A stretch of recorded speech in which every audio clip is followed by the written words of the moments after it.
Aláròyé máa wí o. Ọwọ́ tẹ ajínigbé kan lẹ́yìn tó gbowó ìtúsílẹ̀ tán. Ọ̀dọ̀ àwọn ọlọ́pàá tẹ̀sán Alárántò lágbègbè NEPA níjọba ìbílẹ̀ Jos North nípínlẹ̀ Plateau ní afurasí ọ̀daràn kan táwọn ọlọ́pàá kò fẹ́ dárúkọ ẹ̀ síta nítorí tí ìwádìí ṣì ń lọ lọ́wọ́ nípa ẹ̀ wà báyìí. Ẹ̀sùn táwọn agbófinró ọ̀hún fi kàn án ni pé ó jí àwọn ọmọ ìyá méjì kan gbé láìpẹ́ yìí. Lẹ́yìn tó jí wọn gbé ló gbowó ìtúsílẹ̀ lọ́wọ́ àwọn òbí ọmọ yìí, bẹ́ẹ̀ ni kò jù wọ́n sílẹ̀ títí tí ọwọ́ fi tẹ̀ ẹ́. Aláròyé gbọ́ pé àìpẹ́ yìí ni afurasí ọ̀daràn ọ̀hún jí àwọn ọmọdékùnrin méjì kan tọ́jọ́ orí wọn jẹ́ ọmọ ọdún 4 àti 5 gbé lákàtà àwọn òbí wọn. $1.5 mílíọ̀nù lówó ìtúsílẹ̀ tó sì gbà lọ́wọ́ àwọn òbí ọmọ yìí pẹ̀lú ìlérí pé òun máa jù wọ́n sílẹ̀ bí wọ́n bá ti sanwó náà tán fóun. Ṣùgbọ́n ó kọ̀ láti tẹ̀lé ìlérí tó ṣe fáwọn òbí ọmọ yìí lẹ́yìn tí ọwọ́ ẹ̀ ti tẹ owó tán.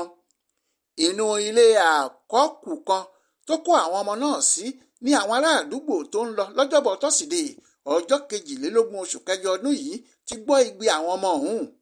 Wọ́n lọ yẹ àwọn tó ń pariwo nínú ilé náà wò ni wọ́n bá rí àwọn ọmọdékùnrin méjì náà tí wọ́n ti ń wá níbẹ̀. Lójú ẹsẹ̀ ni afurasí ọ̀daràn ọ̀hún ti fò jáde láti ojú wíńdò, ṣùgbọ́n àwọn aráàlú fi gbé bọnu bó ṣe ń sá lọ, bẹ́ẹ̀ ni wọ́n ń pariwo gèèlè lórí. Àwọn aráàlú kan ló gbá a mú látẹ̀yìn, wọ́n fọwọ́ bà á díẹ̀, wọ́n bá $1.5 mílíọ̀nù owó ìtúsílẹ̀ tó ṣẹ̀ṣẹ̀ gbà lọ́wọ́ ẹ̀. Wọ́n bá a nínú àpò rẹ̀ ni wọ́n bá fà á lé àwọn ọlọ́pàá agbègbè náà lọ́wọ́.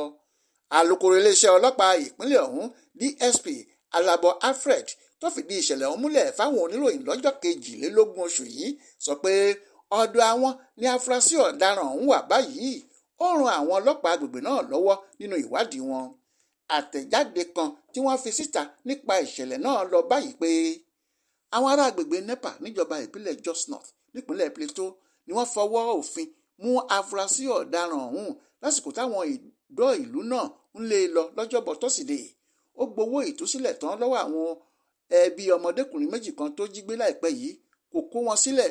Àwọn kan tó gbọ́ igbe àwọn ọmọ náà ni wọ́n lọ wo nǹkan tó ń ṣẹlẹ̀ níbẹ̀ kí wọ́n tó rí i.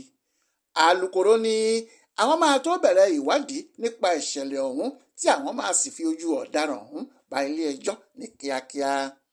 Adéwálé Adéoyè ló ṣàkójọpọ̀ ìròyìn ọ̀hún fún Aláròyé Online Television.